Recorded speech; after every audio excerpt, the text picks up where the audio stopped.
बघा आमच्या रस्त्याचं काम चालू आहे. किती मोठा रस्ता झालाय.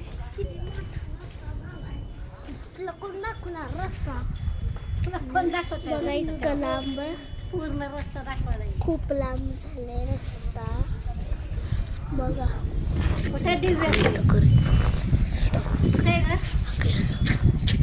बघा आभाळ येलाय सगळा. इथं गप्पा मारायले सगळेजण. इथं बघा काय चाललंय. सगळा आमचा रस्ता चाललाय. आमचं घर बी मजेदारच आहे. दिव्यश्री आमचं घर दिव्यश्री खूप छान आहे. सगळंच आमचं सगळं छान आहे. जर आमचा व्हिडिओ छान आता बंद करतो. छान झाला असेल तर व्हिडिओला लाईक आणि चॅनलला सबस्क्राईब करा.